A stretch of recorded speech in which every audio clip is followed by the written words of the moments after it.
Hello, everybody. Welcome back to a Boss Rush podcast spotlight here on the Boss Rush Network. I'm your host, Corey Deargan. Alongside me is the one and only Mad Pharmacist herself, Stephanie Klimov. Hey. Hi, Stephanie. How are you? I'm great. You know why? Because I think I know why. we have a very special guest tonight. It's so funny because we were talking before the show. WayForward began our spotlight series this year, and now they're bookending the year, and it's amazing because Yars is such an interesting franchise that I actually learned a lot about from our guest at PAX, just because it's just this really weird franchise that, like, anyways, we'll get into it during the show. But joining us today is James Montagna from WayForward. James, welcome back to the show, my friend. It's my pleasure. Thank you for having me, and thank you for talking about Yars. My gosh. Yeah. So, not to age myself, but my dad brought home an Atari 2600, and we had a bunch of games, Combat, Kaboom, a really terrible version of Pac-Man, and Yars Revenge was one of them. And Yars Revenge is part of that first group of games that I remember playing on my dad's bedroom floor, just sitting there with the TV on the ground and the paddle in my hand, just trying to, if I wasn't catching bombs in Kaboom, it was playing Yars Revenge. And so the fact that you have taken this, what is generally perceived as the best Atari 2600 game in Yars Revenge and turn it into something not only, showing, a lot of good faith to the franchise, but like making it your own and making it relevant again for Atari. It's amazing. And I know you directed Advance Wars 1 and 2 Reboot Camp for Nintendo, and now you're working on another kind of legendary property with a legendary company like Atari. How does that make you feel to be just this pretty much grandmaster of legendary companies now? Well, it's not lost on me that I've been so fortunate personally to direct games for, I would say, maybe two of the most known names in gaming and well-regarded names in gaming. It's an immense honor. It's how does it feel? It's the best feeling in the world. It's awesome. I have a deep love for Nintendo ever since I was a kid growing up playing games, and I feel the same way about Atari. I didn't have an Atari 2600 growing up, but I would play it at friends' house and enjoy the games that way. And later on in life, just going back and researching all of those games. Everyone at WayForward, we're all just walking video game encyclopedias, and it's because we just absorb as much as we can. We go back and play those things. So even if I didn't have the console when I was a kid, I had a Nintendo Entertainment System.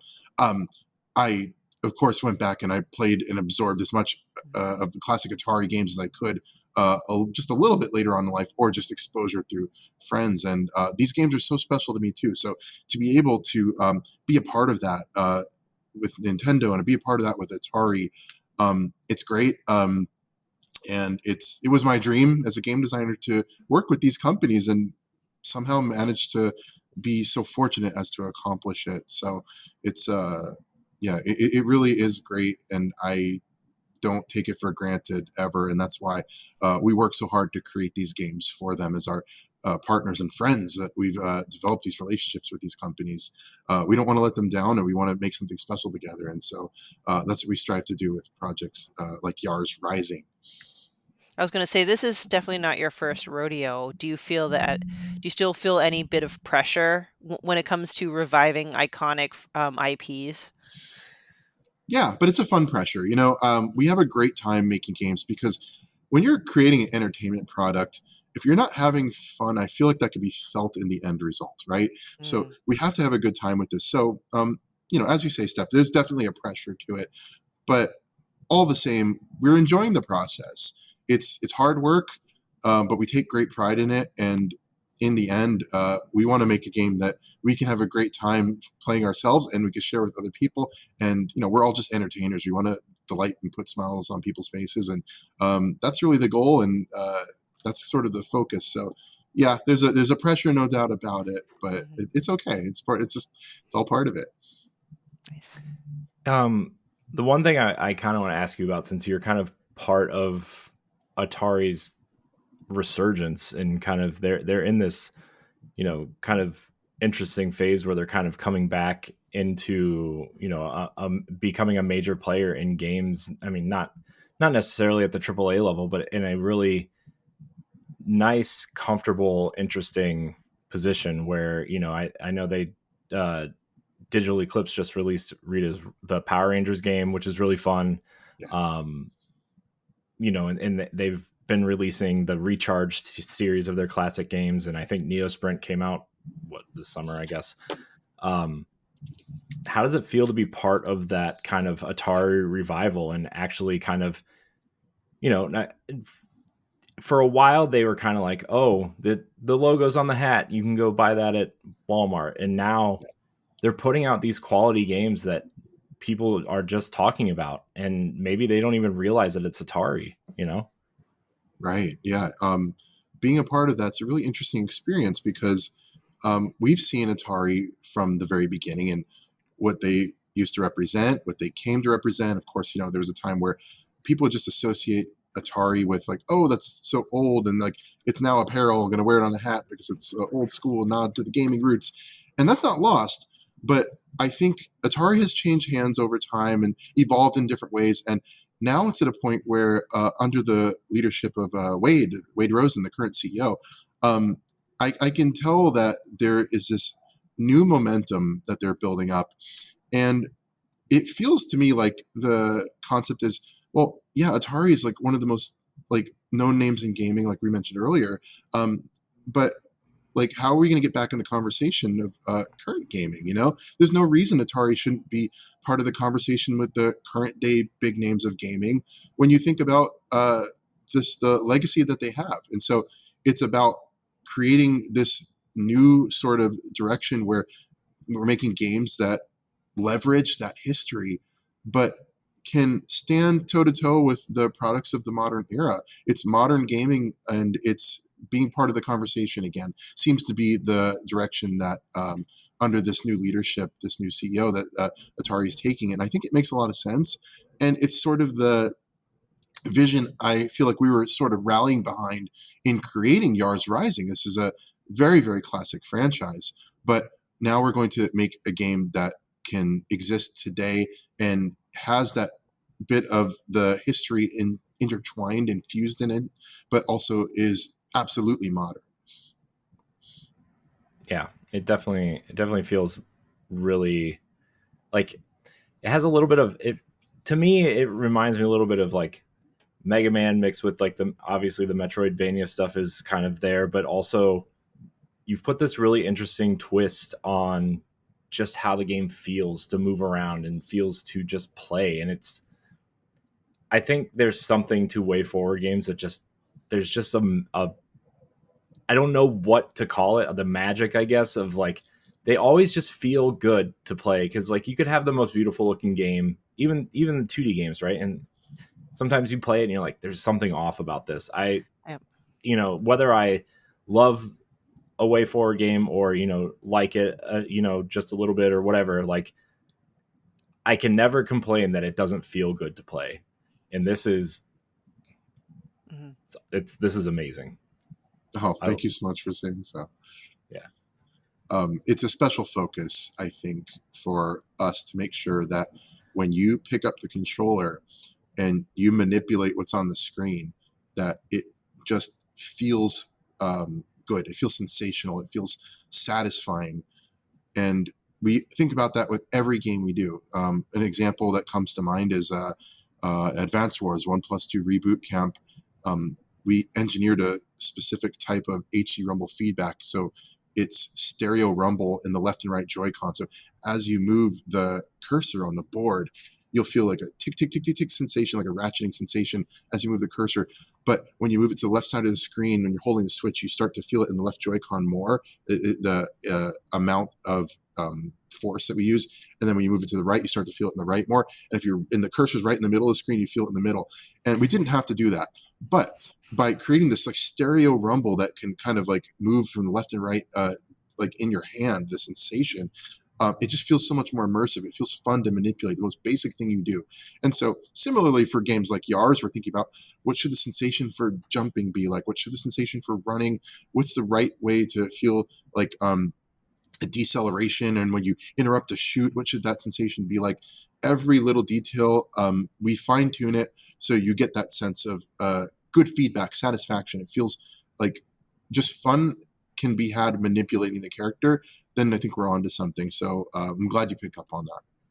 That's a good point, Corey, because I feel like it's one of those things when many of us play a game, we don't necessarily register it as we're playing. It's almost like a subconscious, like, I don't know, enjoyment. And I think in modern gaming, it's attention to detail to that level that helps a game stand out, because a lot of games come out. There's a lot of action adventure. There's a lot of Metroidvanias, and they all can be fairly good to great. But I feel like if there's anything they can give like a unique twist to it at a subconscious level, I think that's where you draw a little bit of enjoyment from it.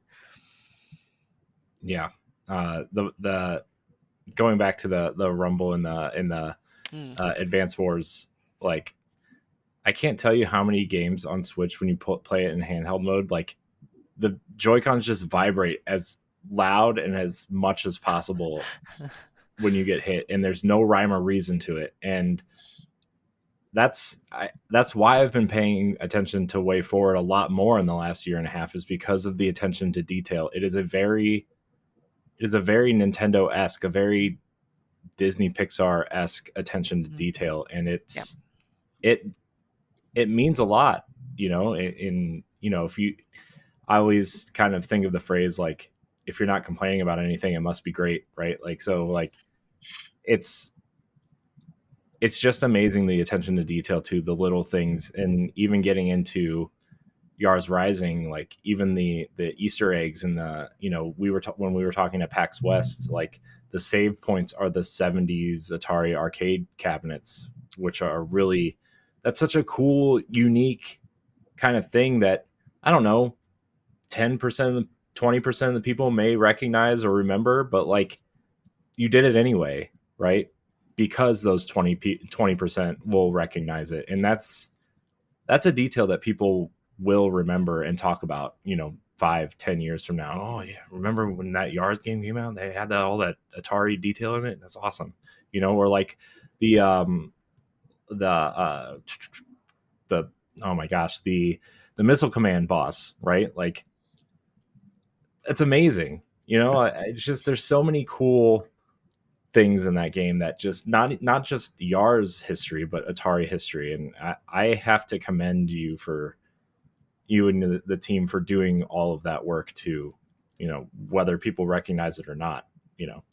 I really appreciate you saying so. You say Nintendo attention to detail. That's what we strive for. We've been influenced by these games that we grew up playing, especially things like Nintendo, and having the opportunity to work with them on projects like Advance Wars 1+2 Reboot Camp. We kind of learn like their way of doing things. And similarly for Atari has their way of doing things. And every experience, every game we get the fortune of making, we learn something from it, we grow, and we kind of become better game designers, and we can apply that to the next game. So, of course, Yars Rising being the latest is reaping all the benefits of years and years of working with so many different partners and learning their ways of doing things, and picking and choosing and applying just the best stuff.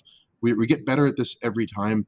And so my hope is that we'll continue to keep growing moving forward and be able to continue to bring that attention to detail in every way we can. And so you also mentioned, of course, good catch, the computer space cabinet that is the save point in Yars Rising. I think that just comes from a place of, when we're building these things, it's not only attention to detail, but wanting to honor the legacy of what we're working with. I think a lot of people looked at Yars Rising and their first impression was, well, this has nothing to do with Yars Revenge. Like, what even is this anime girl game. Like, there's a lot of people, we read the comments, like, and it's not lost on us. We expected this reaction to some extent. And we want to play with that expectation a little bit too, of like, yeah, well, give it a try, and you might find that the truth is, we made this with so much love and respect and reverence for the original game that it's just dripping with it in every place that we could manage to put something that would be special to somebody, even if it's a neon light in the city in the background or it's a boss battle. We treat it with the same level of like, how can we add some sort of respect to the legacy of what we're working with? And of course, there's a deep dive and research and all these things we do. It comes from a place of love. It really comes from a place of, we just adore what we're doing. We get so into it that we want to make this thing feel just absolutely infused with everything that's led to this point in the history of the franchise. And of course, as I was saying before, everything we've learned. I guess maybe we can talk about real quickly about the bosses, right? I think will be next. So Emmy was nominated for our best new character of the year. So congrats. We love her as a character. So could you go in a little bit more detail on how you came up with this character and how she would fit into this universe? Absolutely, of course. Yeah, I mean, Emmy's a character that's just incredibly special to us too, having developed her. Even to this day, she's like literally my phone background. I don't know if that's gonna like show up, but there she is. She's literally on my cell phone. She's my background. So that's awesome. I think it's something where we wanted to create a character that people would find interesting, appealing, and in a way, to do that, you have to have like a very flawed character sometimes. Yeah. Like, I think the flaws in a character can make the character have a personality. And so we're like, how is this character screwed up in a fun way that we can kind of like exploit, for lack of a better term, in a way that'll make this entertaining. And it's like, okay, well, she's this hacker for hire. And she's kind of got an attitude, and she never shuts up. And it's like, how can we turn that into fun? And it's like, for us, we created this character in with there's a few different angles in mind, but with the Atari history as part of her as well, because Atari games, they're from an era where there weren't so many mascot characters. And so we thought, how can we make a character that is almost like, in a certain way, like just a mascot character for Atari, And so not only is she a representation of Yars and Yars Revenge, literally the details in her speak Atari. If you look at the details, like the bangs of her hair actually make the Atari Fuji logo. Small details like that. The silhouette of her, the two dongo, the buns, it almost represents like the Yars Atari 2600 sprite with a little antenna. And so these are all these little details that maybe, most people aren't going to catch, but you feel it, as you were talking earlier, like on a subconscious level, you maybe like just kind of pick up on it, whether you're cognizant of it or not. And so every little detail about her, we're thinking of how to like bring it all together and make this character that can represent Atari and fit in this world, and just be fun to play as and endearing for people. And my hope was that we'd get a lot of people cosplaying as her, and I'm so thankful every time that's happened, and fan art, and people would just feel attached and endeared to this character, because that makes the game all the more fun when you can have that sensation. Yeah, I don't know why I didn't even notice that too. I like have a picture of her like split screen. I'm like, oh, the hair. I see it. Oh my god, that's crazy. I loved things like this. Wow, that's awesome. See, the more you know, it gets staring right there in front of me. That's so cool. Yeah, it's connecting it back to Yars Revenge specifically. When we were talking in PAX West, I had no idea there were so many Yars games. Like there are many. There's so many, yeah. And I was just, Yars Revenge. Oh, Yars is back, but there's been quite a few. Did you take any inspiration from those games as well, like the later ones? Absolutely, yeah. Even the obscure ones, like there is a particular enemy that you see throughout the game that comes from like the discontinued Yars Revenge First War Facebook game. It's like we didn't have to do that, but we wanted to pull a little bit from everywhere. So yeah, we looked at the Game Boy Color Yars Revenge game, which is awesome in its own right. I mean, we looked at the comic book, and we even looked at things like the things that aren't even games. The vinyl record from Kid Stuff Records, released in 1982. When you beat the game, you hear the credits. There's a song from that vinyl record that we did a cover of, just because we wanted to just honor every bit of Atari's history with Yars. That's amazing. And then like the cool thing you did with Yars Revenge in the game specifically, just chef's kiss. It was just, how did you even like think of that idea? I think it came from Adam Tierney, who you also had on Boss Rush before. He was kind of writing the initial proposal for the game, and the idea to like, let's turn the original game on its head, but actually it's really faithful to the original story, kind of came from him. And one of the things that he was thinking when he came up with this concept of, oh, Emmy should be a hacker, was the original Yars Revenge gameplay kind of has this like breaching sensation to it that almost is like an analog to hacking a system, right? And so the idea of that becoming Emmy's interface for hacking the computer terminals, so playing the original Yars Revenge game is hacking in this world, sort of came about by looking at the original gameplay and kind of thinking about it in a different way. And it really you can kind of like start to think, oh yeah, it's like hacking a computer. You break down the shield, the barrier, and now you have to like fire the cannon, and like it's stuff that's like, okay, you can think of like an analog to the hacking. And so I think that's where it came from. But we wanted to take that game, that original Yars Revenge game, and expand upon it and mix it in new ways. And so now you get the hacking terminals all throughout the experience that take that classic gameplay and update it with new elements to get these different sensations of the classic game. So that was just one way we thought we could infuse the original. It kind of reminds me of what was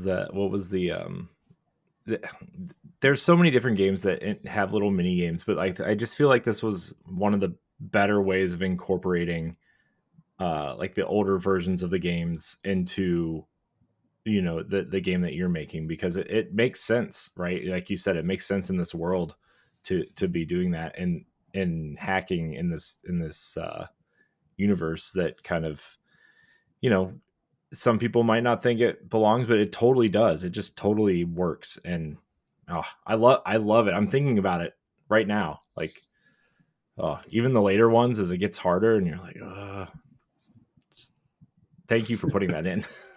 Oh, I'm so glad that resonated. I hope you also enjoy the Emmy's hack list feature.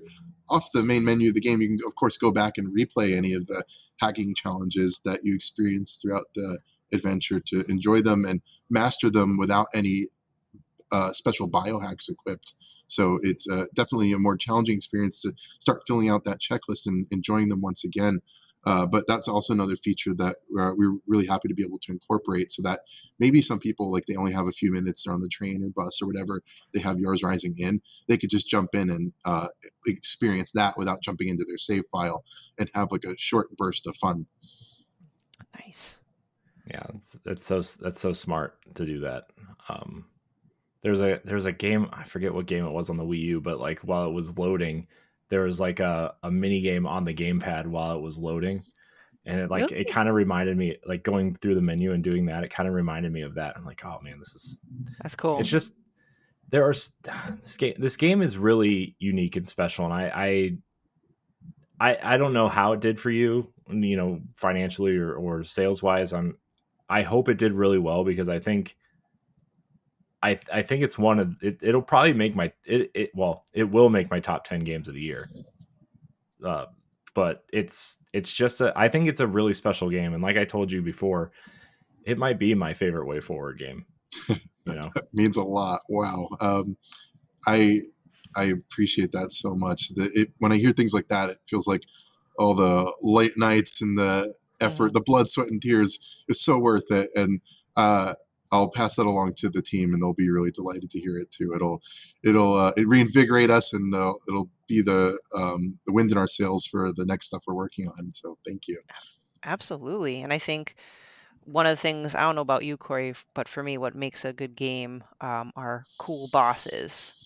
And I know there's a couple of great boss designs here. Now, I haven't been able to tackle them all, but I know that there were a couple good ones. Corey, you let me know a few that you liked, but the first boss, the Burning Sentinel, was a great starter one. Very neat. And then I also really liked Black Widow as well. A lot of projectiles that you need to deal with. And as a 2D Zelda fan, I got a little bit of those vibes there. So.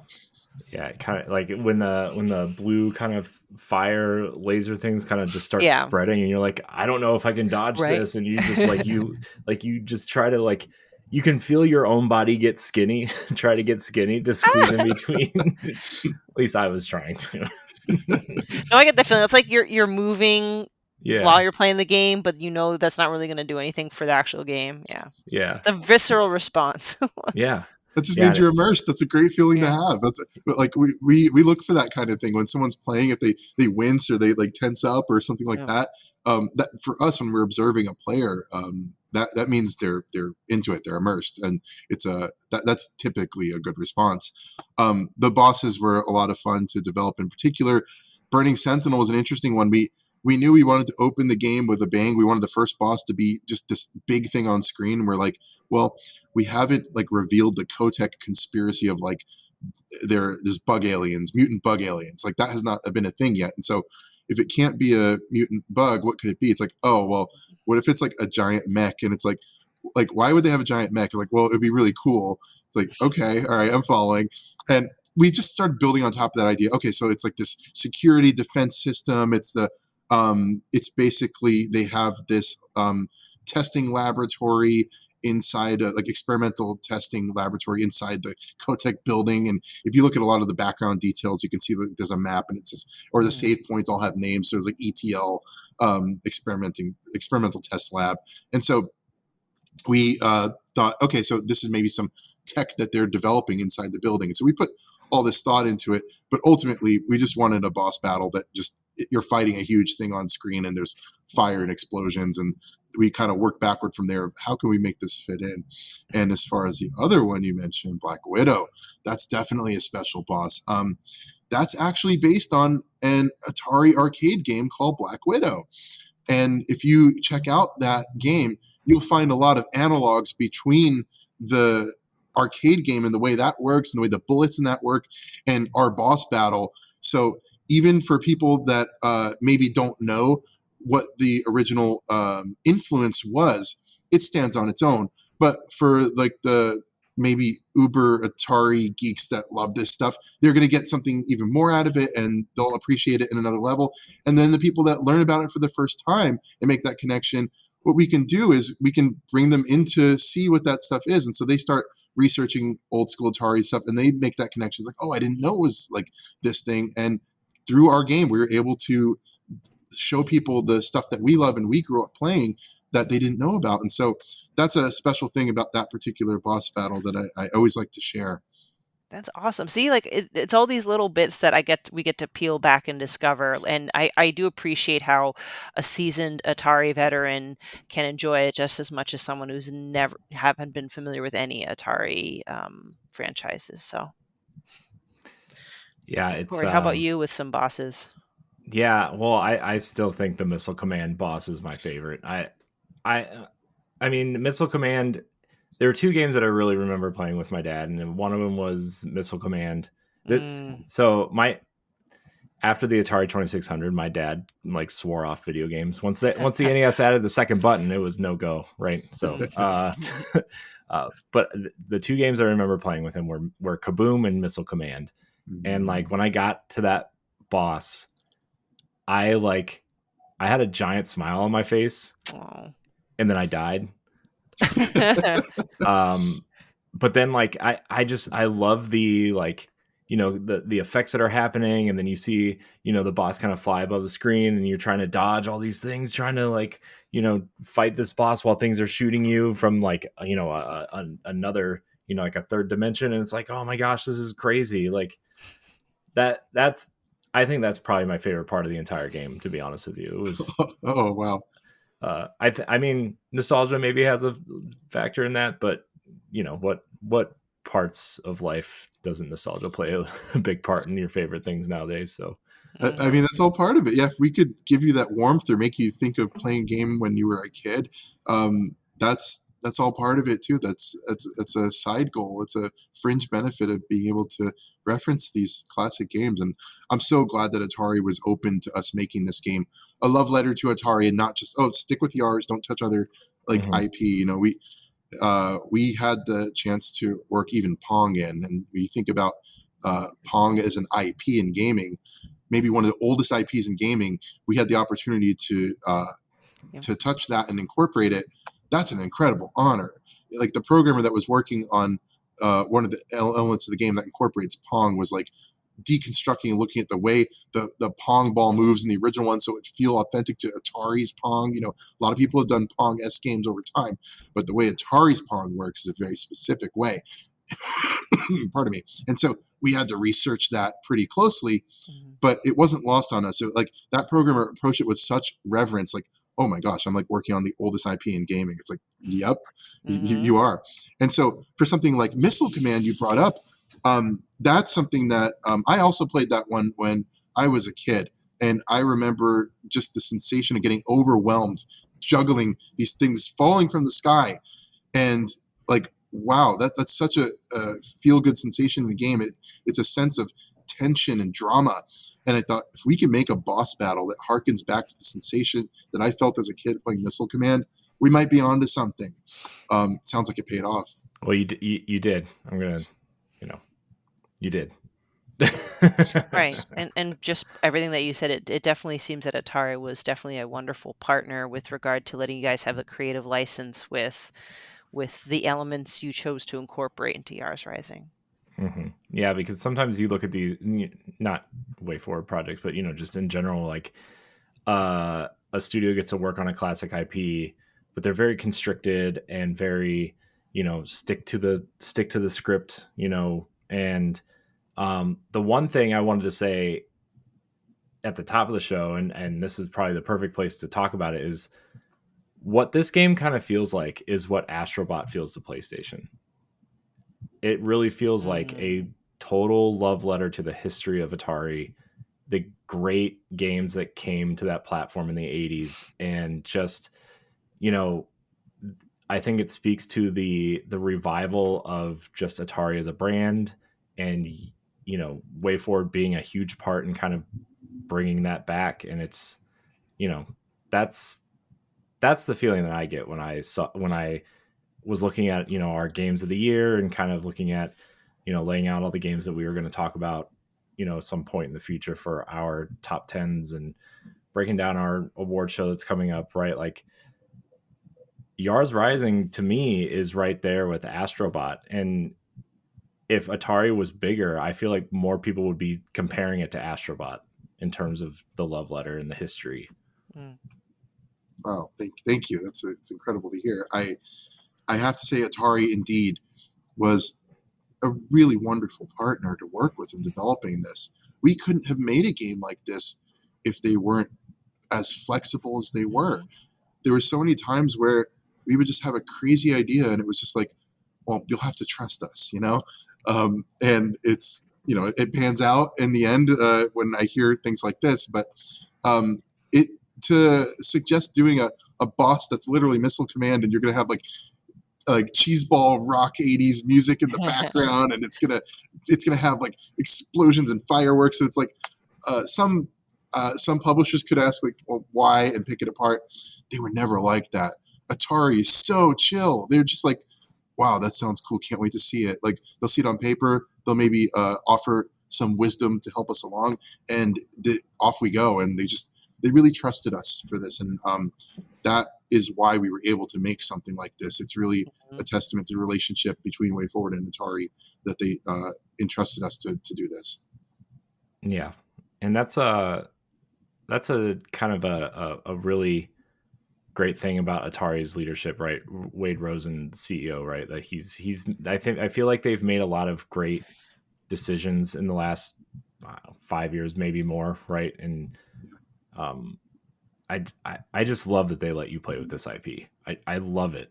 It's amazing. It's incredible, you know. And I'm not even like a huge Atari fanboy or anything, right?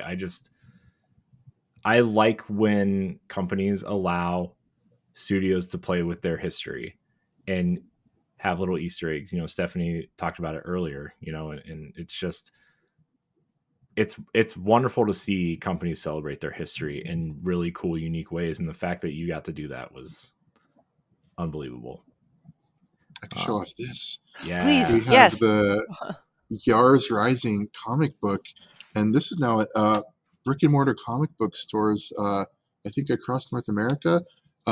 Definitely look out for this one. It's like a prequel to the game, and it's just super charming. You have like this backstory of Emmy and Mallory, and just it's super exciting to have this on shelves. It's the first time I think we got to do a tie-in comic book, and we partnered with IDW as the publisher to be able to get this out there. So I just wanted to mention, keep What? eyes peeled for Yeah. this. It's super fun that this is out there.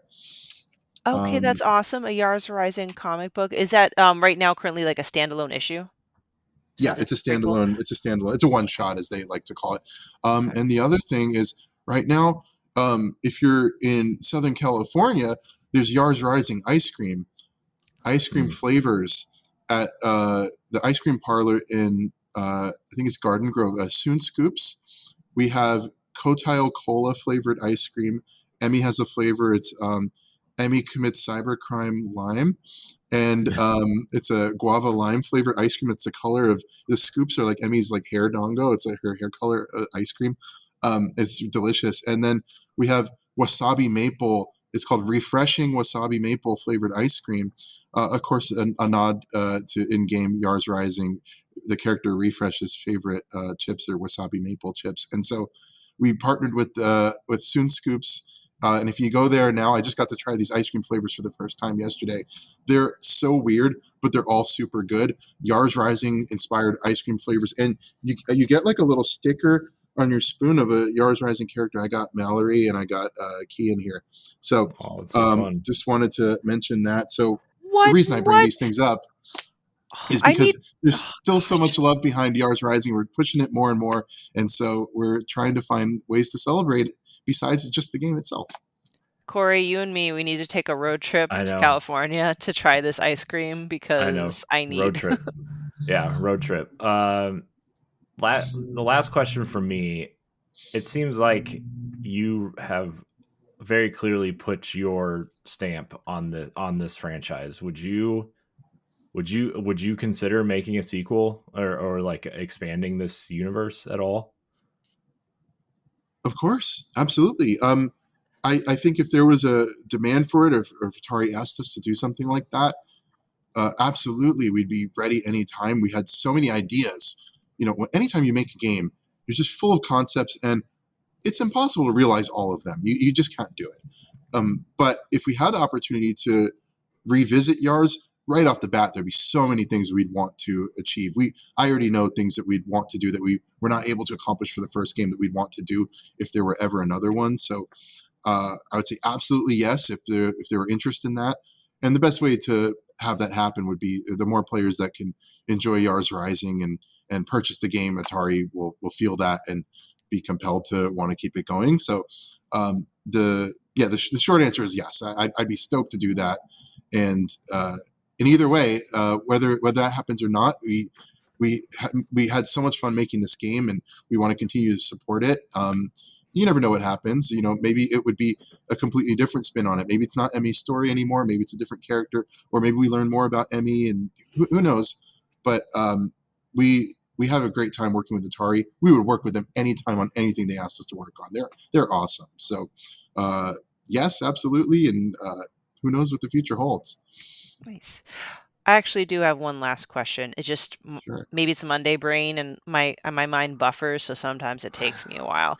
I tend to ask this question every time I do a spotlight. So I know you guys have a physical because I own one, and now I got Yes. to see a comic book which I will be purchasing, and ice cream that is just unacceptably so far away from me right now.